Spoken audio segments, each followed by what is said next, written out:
Bonjour, j'espère que vous allez bien. Moi, c'est Abdel Salim Garba, je suis expert comptable et entrepreneur, initiateur de cette chaîne Réussir au pays. Bienvenue sur ma chaîne. L'objectif de cette chaîne, c'est de vous parler d'entrepreneuriat, d'insertion professionnelle et de vous donner de bons conseils en matière de développement personnel parce que je suis convaincu que le développement de l'Afrique ne peut venir que par sa jeunesse et que la jeunesse africaine doit prendre ses responsabilités pour donner des couleurs à ce continent. Aujourd'hui, on va parler de la règle du multiplicateur de 10 de Grant Cardone.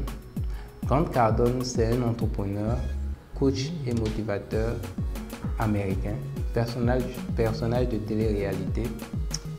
Et c'est quelqu'un qui, jusqu'à l'âge de 25 ans, ne savait pas forcément quoi faire de sa vie.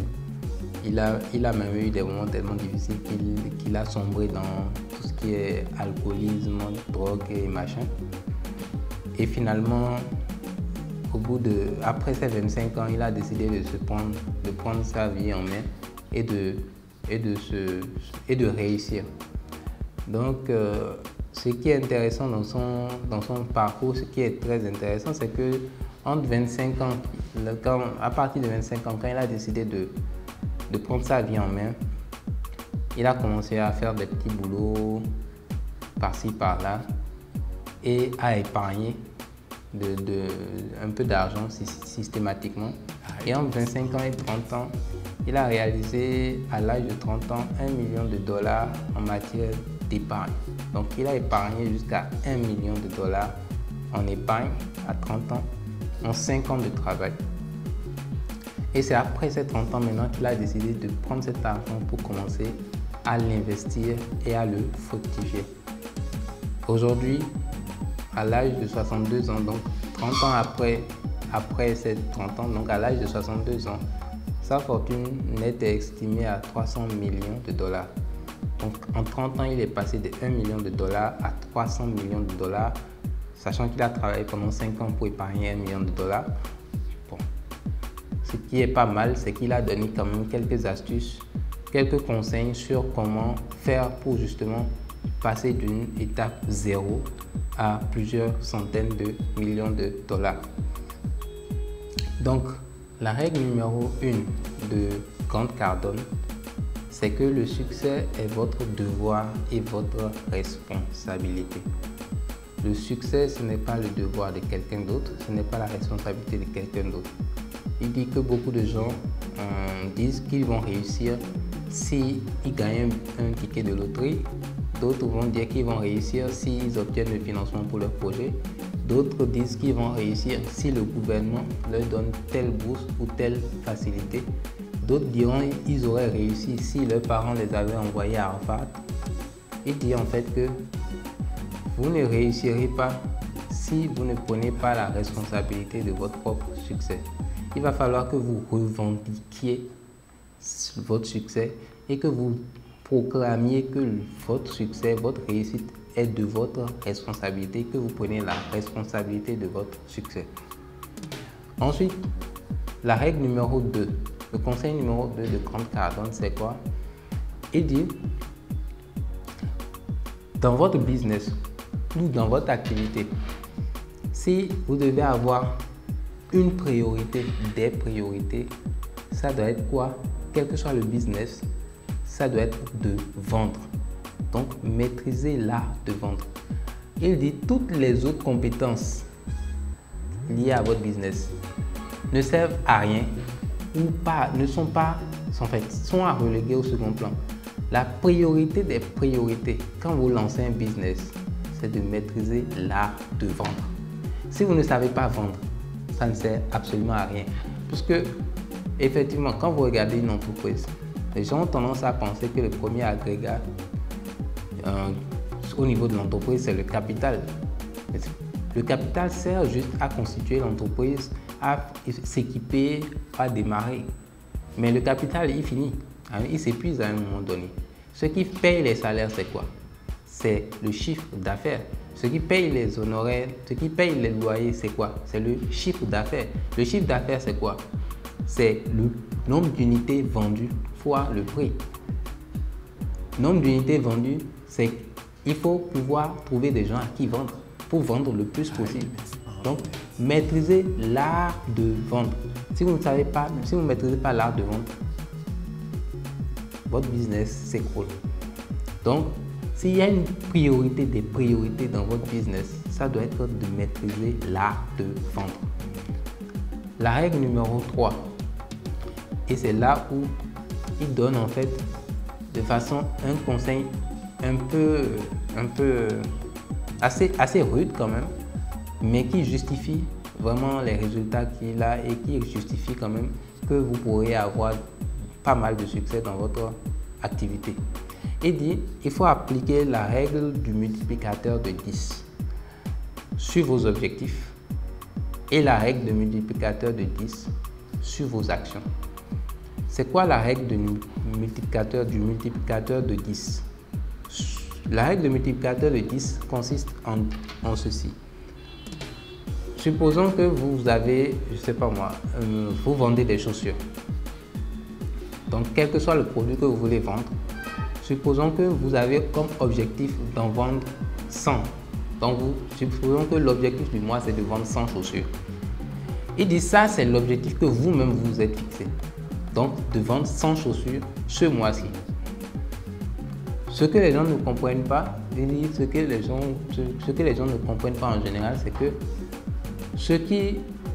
par rapport à leurs objectifs et la réalité de ce qui va se passer, il y a un écart. Il y a un décalage. Donc, il va falloir, quand vous avez un objectif de 100, multiplier par 10 l'objectif pour avoir l'objectif réaliste à atteindre pour vous rapprocher de ce que vous-même vous avez targeté. De façon concrète, si votre objectif de base c'est de vendre 100 chaussures après 30 jours, multipliez désormais votre objectif par 10 et dites-vous que votre véritable objectif n'est pas de vendre 100 chaussures mais de vendre 1000 chaussures après 30 jours. Ça va sembler extrêmement irrationnel, mais ça va vous amener à faire quoi? À décupler l'effort que vous allez mettre pour pouvoir atteindre cet objectif. Parce que l'effort que vous allez mettre pour atteindre 100 n'est pas le même que vous allez mettre pour atteindre 1000. Et ça rejoint en fait la pensée, le dicton qui dit qu'il faut viser la lune pour atteindre les étoiles. Donc si vous avez fixé 100, attendez-vous à ce que vous arrivez peut-être à 40, 50, 60, 70, pourquoi pas. Mais si vous en visez 1000, attendez-vous à ce que vous ferez 500, 600, 300, 400, 500, 600, 700. Et c'est ça qui vous permet justement de progresser. Plus la cible elle est élevée, plus l'objectif est élevé, plus votre capacité à l'atteindre est plus forte, est plus importante. Donc la règle numéro 3 et la règle numéro 4, c'est d'utiliser le multiplicateur par 10. La règle numéro 3 dit d'utiliser le multiplicateur par 10 sur vos objectifs et est intrinsèquement liée à la règle numéro 4 qui dit d'utiliser le multiplicateur par 10 sur vos actions. Désormais, votre objectif est de 1000 chaussures par mois. Vous allez devoir faire 10 fois plus d'efforts pour vendre ces 1000 chaussures. Débrouillez-vous comme vous voulez. Si vous devez au départ rencontrer 100 clients par mois ou 200 clients par mois pour vendre ces 100 chaussures, il va falloir rencontrer 2000 clients par mois pour vendre ces 1000 chaussures. Donc, vous multipliez le nombre d'actions, donc l'effort que vous faites pour pouvoir justement atteindre vos objectifs. Je donne un peu un exemple que j'avais donné, je pense que je l'avais donné sur cette chaîne. Lorsque vous allez démarcher un client, aujourd'hui, supposons qu'aujourd'hui supposons, votre objectif c'est de rencontrer 1000 clients dans le mois pour conclure 100 clients, supposons. Les 1000 clients pour les rencontrer, c'est l'équivalent de, si on suppose que vous travaillez 5 jours par semaine, 4 semaines dans le mois, ça équivaut à quoi? 20 jours, donc à 50 clients que vous allez rencontrer par jour pendant 4 semaines. Donc pour vous découper, en fait, vous prenez votre objectif du mois, vous le découpez en jours pour voir combien il vous faut de personnes, de clients à aller démarcher pour obtenir votre résultat. C'est simple, c'est mathématique. C'est que si vous démarchez 100 clients, vous allez en avoir peut-être 10, 20 qui vont signer avec vous. Si vous démarchez 200, vous aurez le double. Si vous démarchez 1000, vous aurez le triple, etc. Donc, vous devez multiplier par 10 vos objectifs et multiplier par 10 les actions. Les actions, c'est de dire je vais démarcher 100 clients, 50 clients par jour. 50 clients par jour, ça nécessite que je commence à 8 heures jusqu'à 18 heures, je suis en train de démarcher. Le plus possible, j'en rencontre, le mieux c'est. À la fin du mois, vous atteignez les 1000 clients visités et vous allez voir que la conversion, c'est-à-dire que le nombre de clients qui vont signer avec vous, sera bien plus élevé que celui qui allait rencontrer seulement 10 clients chaque jour. Vous n'aurez jamais les mêmes résultats, c'est impossible. La règle numéro 5, c'est qu'il n'y a pas de place pour le pessimisme. Il n'y a pas de place pour la négativité.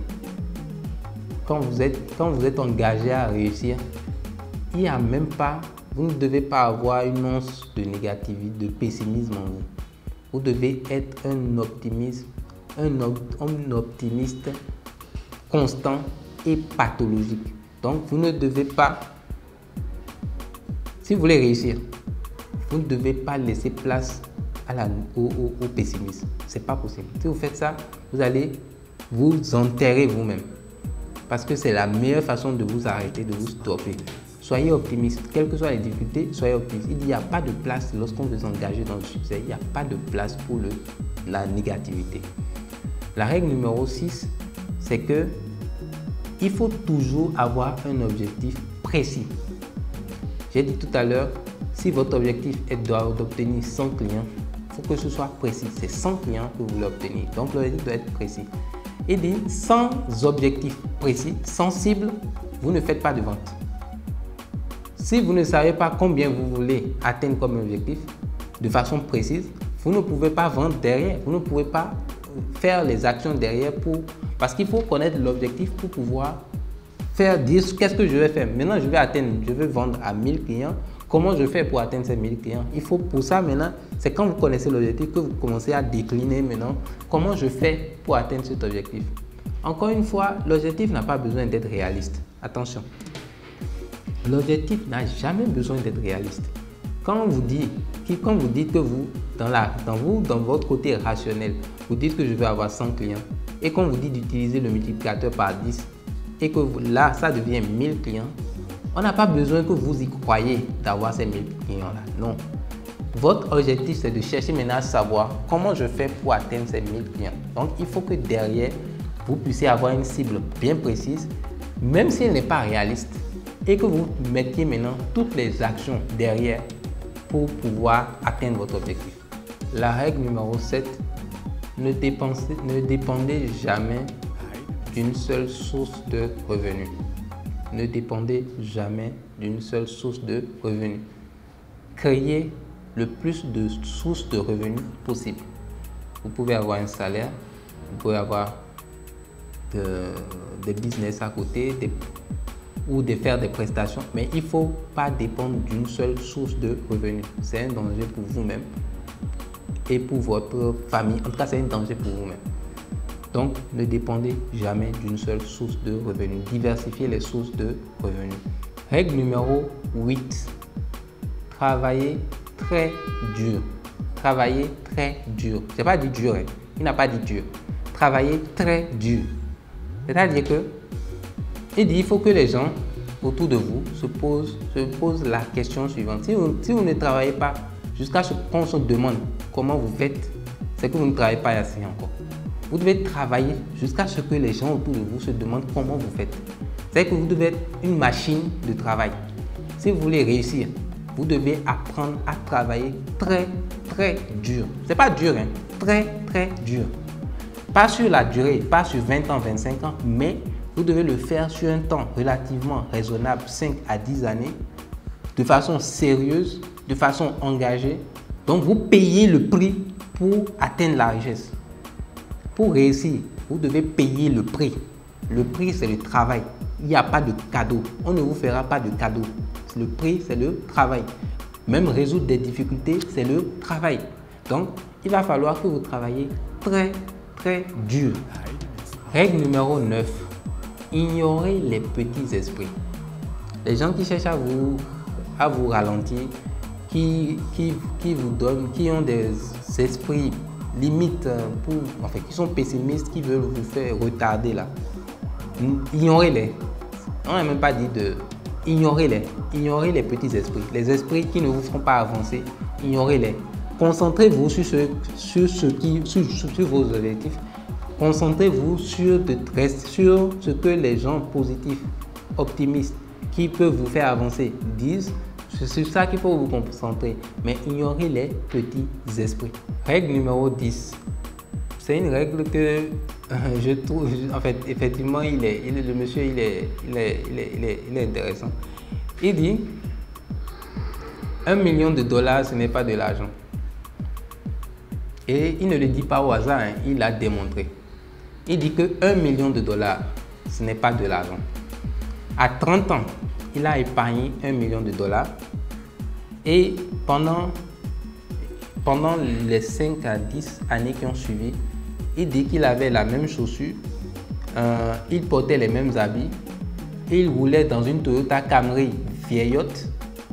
Il n'a pas changé son train de vie. Pourtant, il avait dans son compte bancaire 1 million de dollars. En francs CFA, ça veut dire équivalent aujourd'hui à 560 millions de francs CFA était dans son compte bancaire. Mais il était dans une voiture qui ne valait pas 3 millions, 4 millions, Toyota Camry vieille. Il avait des chaussures vieilles de basket, il ne changeait pas. Pourtant, quand il marche dans la rue, vous le voyez dans la rue, vous avez l'impression que c'est un pauvre gars. Dans son compte bancaire, il y a 560 millions de francs CFA. Mais vous savez ce qu'il a dit? Il a dit 1 million de dollars, ce n'est pas de l'argent. Pourquoi? Il dit, faites le calcul moyen. Et là, il a pris le cas des États-Unis parce que le train de vie aux États-Unis est bien plus élevé. Mais si on le ramène un peu ici, c'est plus ou moins pareil. Il dit, si vous avez 1 million de dollars, la moyenne des gens vont se dire, si eux, ils ont 1 million de dollars d'épargne sur leur compte bancaire, c'est bon, ils arrêtent de travailler, ils peuvent se la couler douce. Ok, très bien. Il dit, prenez 1 million de dollars, donc, ayez ça, faites le calcul, vous avez 1 million de dollars sur votre compte bancaire, arrêtez de travailler aujourd'hui, passez votre temps maintenant à vivre, à manger, profiter, voyager. Il dit en moyenne, si vous dépensez 2 millions, donc si le salaire moyen, votre salaire moyen pour bien vivre chaque mois, c'est 2 millions. Donc si vous gagnez 2 millions, si vous prenez 2 millions de ces 560 millions là, chaque mois, pour profiter de la vie, dans 25 ans, les 1 million de dollars sont terminés. Quand vous faites le calcul, 2 millions chaque mois, fois 12 mois, ça fait 24 millions. Quand vous faites fois 25 ans, vous avez dépassé les 550 millions. C'est-à-dire que les 550 millions là, c'est fini. Ce qui veut dire quoi? Il dit que si vous avez 25 ans, ou bien si vous voulez, si vous avez 27 ans, quand vous avez les 1 million de dollars, là, que vous arrêtez de travailler là, faites 27 ans plus 25 ans, ça veut dire qu'à 52 ans, vous êtes ruiné. Si vous n'avez aucune source de revenus, si c'est juste les 1 million de dollars, vous dites que je peux vivre dessus. Si vous avez 50 ans et que vous restez vous prenez les 1 million de dollars, vous vivez pendant 25 ans sans plus rien obtenir de ressources de revenus, à 75 ans, vous êtes fichu, vous êtes ruiné. Pareil, si vous avez 75 ans, à 100 ans, c'est fini, l'argent est fini. Donc, il dit que 1 million de dollars, si en 25 ans, ça se termine, alors qu'il n'y a plus de sources de revenus, c'est que ce n'est pas de l'argent. Donc, il dit de changer de cible. Si vous voulez gagner de l'argent, laissez l'argent sur votre compte bancaire. En tout cas, mangez tous les jours 2 millions ou 3 ou 4 millions pendant 25 ans, 30 ans, 40 ans, 50 ans, 100 ans. En tout cas, pour que vous-même, vos enfants, les générations de vos enfants puissent en profiter, il faut minimum, si vous pensez que 1 million de dollars c'est de l'argent, il faut minimum que vous appliquez le multiplicateur de 10. Il faut minimum 10 millions de dollars sur votre compte bancaire pour que vous arrêtiez de travailler. 10 millions de dollars. vous pouvez arrêter de travailler.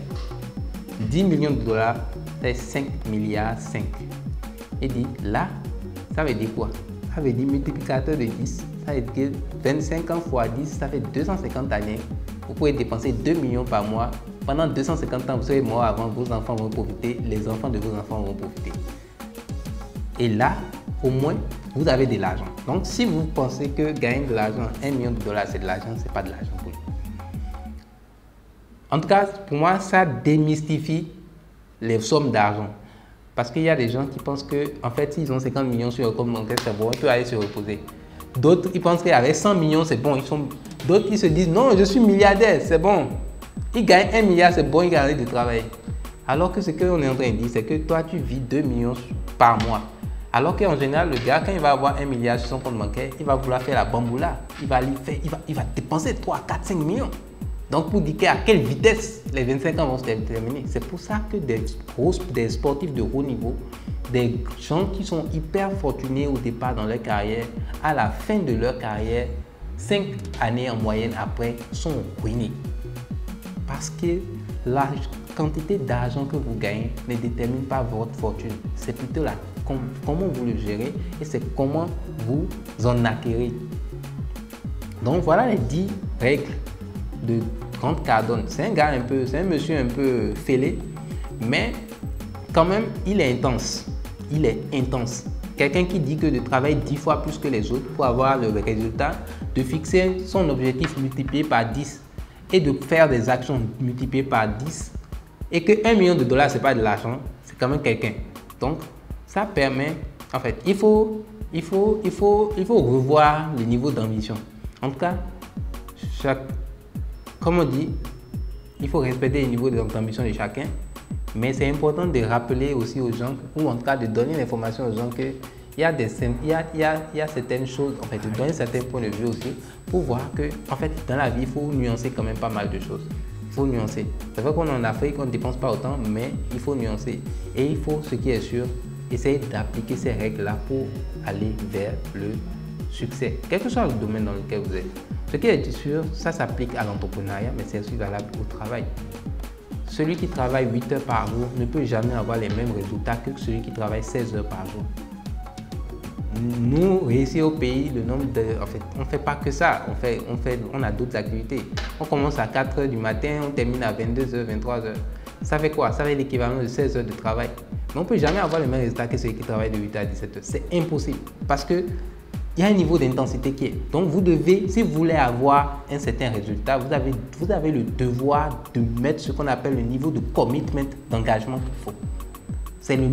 Si vous voulez réussir, vous devez payer le prix de la réussite. Il n'y a pas de cadeau, personne ne vous donne. Vous devez aller le revendiquer, vous devez aller le chercher. Donc, ce sont les 10 règles de Grant Cardone que je voulais partager avec vous. J'espère que cela aura de l'impact un minimum sur vous et que cela vous servira. L'information, c'est le nerf de la guerre.